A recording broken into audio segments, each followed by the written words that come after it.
Motion बनती थी या नहीं बनती थी, तो जज साहब ने कह दिया कि वजीर आजम को पता होना चाहिए कि अडयाला जेल में काफी जगह है। आप अंदाजा करें ये रिमार्क्स एक जज मुल्क के वजीर आजम के बारे में पास कर रहे हैं और पार्लियामेंट को बेवकूफ करके रख दिया है, हुकूमत को मफलूज करके रख दिया है, कोई रिट हुकूमत की नहीं रहने दी। और मैं नहीं समझता कि पाकिस्तान के अंदर हुकूमतें किस तरह से अब चला करेंगी। पार्लियामेंट किस तरह से, हम उसको कहते हैं कि जी सबसे बड़ा आला इदारा है, तो कहाँ कौन सा आला है? आज उसकी किसी भी चीज को कोई अहमियत नहीं दी जा रही। हालांकि इस कानून को पास किया पार्लियामेंट ने चंद दिन पहले और उसकी भी कोई परवाह नहीं की जा रही, लेकिन पार्लियामेंट को अपने आप को जरूर एसर्ट करना चाहिए और करना चाहिए। अगर पाकिस्तान ने सरवाइव करना है, पाकिस्तान ने जिंदा रहना है इंशाल्लाह, तो पार्लियामेंट को एसर्ट करना होगा। और मुझे बताएं कि दुनिया के किसी और मुल्क में ऐसा क्यों नहीं होता?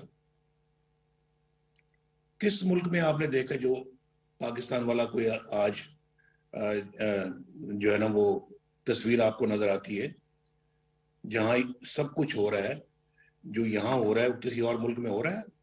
दुनिया को तो आप छोड़ें, आप साउथ एशिया की बात करें, हमारे इर्द गिर्द के ममालिक की बात करें। हम तो 70 साल से यही कुछ देख रहे हैं। 1953 में पहला फैसला आया था नजरिया जरूरत के तहत, और नजरिया जरूरत क्या सिर्फ डिक्टेटरों के लिए है भाई? अगर मान लिया कि नजरिया जरूरत है कोई चीज, तो कभी किसी वज़ीर आज़म के लिए भी कभी नजरिया जरूरत इस्तेमाल हो जाता कि सिर्फ डिक्टेटरों के लिए नजरिया जरूरत इस्तेमाल होता रहा है। और पाकिस्तान के 70 सालों से हम यही तमाशा देख रहे हैं, बार बार यही तमाशा देख रहे हैं। बार बार इलेक्टेड गवर्नमेंट्स को किक आउट किया जाता है और बार बार अदलिया जो वो एक धक्का और देती है उन वज़ीर आज़मों को। और ये मैं समझता हूँ कि ये मैं अदलिया की बात नहीं कर रहा, मैं उन जजेस की बात कर रहा हूँ जिन्होंने ये किरदार अदा किया है और आज भी कुछ नहीं बदला, आज भी वही किरदार अदा कर रहे हैं। और आज मुझे बताएं कि ये जो 3 जजेस का जो बेंच है, ये उन 4 जजेस के बेंच के फैसले को मान ही नहीं रहा। और जिसे ये फैसला कहते हैं, ये फैसला नहीं है। और ये खुद जज साहिबान की जुबान में वन मैन शो है। और इस केस का फैसला जो है वो 4 जजेस की तरफ से पहले ही आ चुका है। तो फिर एक शख्स को कैसे इजाजत दी जा सकती है कि वो वजीर आजम भी बन जाए, यानी चीफ जस्टिस पाकिस्तान का वजीर आजम भी बन जाए, वजीर दफा भी बन जाए, वजीर दाखिला भी बन जाए, चीफ इलेक्शन कमिश्नर भी बन जाए और पार्लियामेंट भी बन जाए, सब कुछ बन जाए, हुकूमत भी बन जाए। तो एक यानी इस रियासत को मफलूज करके एक लाडले के इश्क में ये सब कुछ कर दिया जाए, सब कुछ तबाह बर्बाद कर दिया जाए, ये बहुत ही अफसोसनाक है। और हम तो मैं समझता हूँ कि ये इंतहाई इंतहाई दर्दनाक सूरत हाल है जिससे हम गुजर रहे हैं। और ये मेरी बनाई सूरत हाल नहीं है, आप लोगों की बनाई नहीं, पिछले 70 सालों से इन लोगों की बनाई सूरत हाल है। तो मैं समझता हूँ कि इन 3 जजेस का फैसला जो है, इनको सुप्रीम जुडिशल काउंसिल में इनका रेफरेंस दायर किया जाना चाहिए। और आज का जो फैसला है ये इनके खिलाफ, इन्हीं के खिलाफ चार्जशीट का दर्जा रखता है। इन्होंने कॉन्स्टिट्यूशन रीराइट करते हैं। यानी हम अगर कोई ऐसी बात करें तो कहते हैं जी आपने गैर आईनी काम किया, गैर आईनी अमल किया। खुद यानी पंजाब हुकूमत इमरान खान के सुपुर्द करने के लिए इन्होंने उन तमाम एमपीएस को पहले जो है ना वो वोट देने से रोका, اور پھر ان کو نااہل بھی کیا. بتائیں یہ کانسٹیٹیوشن ری رائٹ نہیں کیا تو پھر کیا کیا؟ جس ملک میں اس طرح کے کام ہوں گے تو پھر, اور آج کسی کو شرمندگی نہیں ہے اس فیصلے پہ, کسی کو افسوس نہیں ہے. ہم بار بار یاد کراتے ہیں, ہم ہمیں میسج دیتے ہیں جی کہ ہم اپنا جو ہے نا یہ ججز پہ جو تنقید ہوتی ہے یہ ہم برداشت نہیں کریں گے, ہم ان کا تحفظ کریں گے. کن کا تحفظ کریں گے؟ یہ مظاہر نقوی صاحب کا تحفظ کریں گے آپ, جو آپ کے دائیں بیٹھا ہوا ہے. میں نے پہلے بھی کہا تھا انسان اپنے دوستوں سے پہچانا جاتا ہے, تو اس طرح کے کرپٹ ججز کی جب آپ تحفظ کریں گے تو پھر آپ ادارے کا کیا تحفظ کریں گے؟ ادارے کی جو سینکٹیٹی ہے وہ تو مٹی میں مل گئی. تو خدا کا خوف کریں بھائی, آپ کیا باتیں کر رہے ہیں, اس قوم کو کیا باتیں سنا رہے ہیں. ہماری سمجھ میں یہ باتیں نہیں آتی اور نہ آنی چاہیے. اور میں پاکستانی قوم کو بھی کہوں گا, پہلے بھی کہہ چکا ہوں, جاگو جاگو, ہوش کے ناخن لو. دیکھو یہ لوگ جو ہے یہ پاکستان کو ڈسٹروائے کر رہے ہیں, پاکستان کو خدا نخواستہ تباہ و برباد کر رہے ہیں. اور یہ تباہی بربادی آپ نہ دیکھنا, نہ میں دیکھوں, نہ آپ دیکھنا کبھی. اس کے خلاف کھڑے ہو جائیں.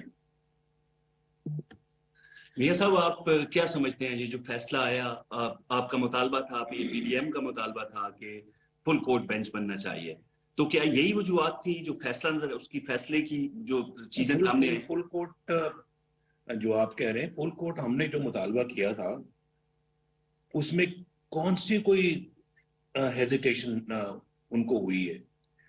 فل کورٹ بنانے میں کیوں پسو پیش کی گئی ہے, کیوں ان 3 بینچوں پہ ہی اصرار کیا گیا ہے؟ فل کورٹ جس پہ سب کا جو ہے وہ اعتماد ہے, تو اس کو بنانے میں کیا امر مانے تھا, یہ مجھے سمجھ نہیں آتی. جب دال میں کالا ہوتا ہے نا تب یہ باتیں ہوتی ہیں. یہ دال میں کالا ہے تو یہ ایکسپیکٹ کیا جا رہا تھا اس قسم کا فیصلہ, بالکل دال میں کالا ہے. اسی طرح جب فیصلہ کیونکہ فل کورٹ میں نہیں آنا تھا, اس 3 ممبر بینچ سے ہی آنا تھا یا آ سکتا تھا, کروا دیے. اچھا میاں صاحب, ہم نے دیکھا کہ 2017 میں پاناما کے نام پہ پاناما پہ آپ کی نااہلی کی گئی, ایک منتخب وزیر اعظم کو بھیجا گیا, اس کے بعد آپ کے اوپر نگران ججز لگوا کے آپ کو سزائیں کروائی گئی, آپ کی اور آپ کی بیٹی کو. اس کے بعد آپ کو نااہل کروایا گیا, پارٹی صدارت سے بھی کیا گیا. اس بینچ میں جو میری علم کے مطابق 2 ججز تو وہ ہیں جو ڈائریکٹ آپ کے خلاف فیصلہ دیتے رہے ہیں. جی آپ بالکل ٹھیک کہہ رہے ہیں. اور اس میں چیف جسٹس عطا بندیال صاحب وہ بھی, اور اس میں جو اعجاز الحسن صاحب ہیں وہ بھی, دونوں وہ ججز ہیں جنہوں نے ہمارے خلاف فیصلے دیے, میرے خلاف فیصلے دیے ہیں. آج میرے حق میں فیصلے کیوں دیں گے؟ سیدھی بات ہے. اور یہ 3 میں سے 2 لوگ ہیں, یہ 2 لوگ یعنی کہ میرے خلاف بالکل وہ ظالمانہ فیصلوں کا حصہ ہے. یہ ساری عمر کے لیے مجھے ڈسکوالیفائی کیا, جس میں خود ہی کہتے ہیں جی کہ یہ بہت کالا فیصلہ تھا, یعنی یہ تو افسوسناک فیصلہ تھا. پھر کیوں دیا آپ نے؟ اور آج بتائیں پھر اگر کالا تھا تو کیا آپ نے اس کو سفید کیا, اس کو بدلا؟ میرے خلاف آج پورا ملک جانتا ہے کہ فیصلہ غلط تھا, اور بیٹے سے تنخواہ نہیں لی, اور اس کے باوجود مجھے آپ نے وزارت عظمیٰ سے ہٹا دیا. پورے ملک میں کنسنسس ہے. اس کا سو موٹر نوٹس لیا آپ نے, اس فیصلے کے اوپر کو بینچ بنایا آپ نے. آپ بتائیں ذرا, یعنی کہ اگر آپ کے اندر آنےسٹی ہے یا کوئی اپنا دیانتداری ہے اگر آپ کے اندر, تو پھر آپ کو بینچ بنانا چاہیے تھا.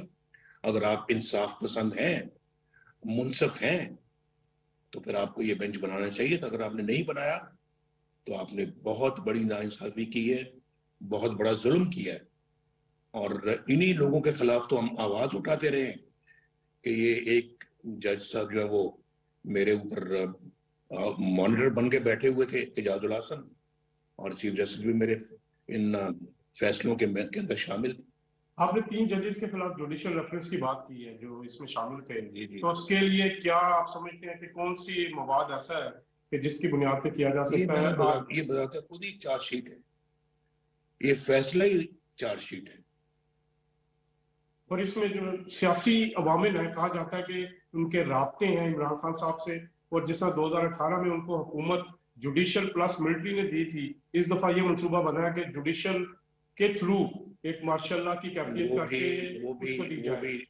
वो भी जनरल बाजवा और साकिब निसार की मिली भगत थी, और उसमें शामिल थे अपना जस्टिस खोसा, उसके अंदर एजाजुल आसम भी शामिल थे, और उसमें और भी 2-3 जजेस शामिल थे जिन्होंने मिलके, अजमत सईद शेख भी शामिल थे, मिलकर उस वक्त के मिलिट्री जो अपना ये थे एस्टैब्लिशमेंट के जो चीफ जनरल बाजवा, उसके बाद जनरल फैज, इन्होंने और इन जजों ने मिलके नवाज शरीफ को निकाला था। इसमें कोई शक नहीं है, कोई इबाम नहीं है, और निकाल के तो पाकिस्तान की तबाही के रास्ते पे मुल्क को चलाया था।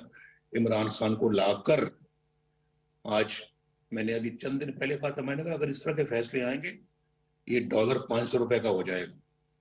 इस तरह के फैसले आएंगे, सब्जियां भी 500 रुपए किलो बिकेंगी। ये सब इस तरह के फैसले आएंगे, चीनी, दालें, गंदम, आटा, बिजली, ये सब इंतहाई महंगी हो जाएंगी। हम सजा तो कहने को दे रहे हैं ना अपना नवाज शरीफ को, तो असल सजा तो पाकिस्तान के अवाम को मिल रही है। पाकिस्तानी कौम, ये आपको सजा मिल रही है, आपको साजिशें इन्होंने की हैं, सजा आप पा रहे हैं, और जेलें मैंने भुगती हैं, हम लोगों ने जेलें भुगती हैं, लेकिन असल सजा आपको मिल रही है। मियां साहब, पाकिस्तान की तारीख में इस तरह की मिसाल नहीं मिलती कि इलेक्शन कमीशन का जो काम है वो सुप्रीम कोर्ट कर रही है। क्या पीडीएम, खासकर पीएमएलएन, हर किस्म की कुर्बानी के लिए तैयार है अगर ये इस फैसले के खिलाफ, जिसको आप तस्लीम नहीं कर रहे? मैं तो अपनी पार्टी को यही कह चुका हूं जो मैं आपके सामने कह चुका हूं, और जो कौम के सामने मैंने कहा है, मेरा यही नजरिया है, और पार्टी को भी मैंने यही कहा है, और आइंदा बात होगी तो मैं यही मैसेज दूंगा इंशाल्लाह। क्या सुप्रीम कोर्ट में बगावत हो चुकी है? एक बड़ी तादाद जस्टिस काजी फायजी साहब जैसे जजेस ने, जिन्होंने एक फैसला दिया, उसको आज अंडू किया गया 6 रुकनी बेंच बना के। आप क्या समझते हैं कि विद इन सुप्रीम कोर्ट जो जजेस हैं उन्होंने इस पे बगावत बुलंद कर दी है? इन जजेस के खिलाफ जो कि इस तरह के फैसले सादर कर रहे हैं, जो मुल्क को तबाही के रास्ते पे लेके जा रहे हैं, ये उनके खिलाफ बिल्कुल उनका जिहाद है। इसको जिहाद कहें आप। उन जजेस को मैं समझता हूँ कि जो उनकी कोशिशें हैं वो बिल्कुल जिहाद है। बहुत शुक्रिया। कायद मुस्लिम लीग नून मोहम्मद नवाज शरीफ लंदन में न्यूज़ कॉन्फ्रेंस कर रहे थे। उनका कहना था कि एक शख्स को दोबारा इख्तिदार में लाने के लिए कितने जतन किए जा रहे हैं। आमरों और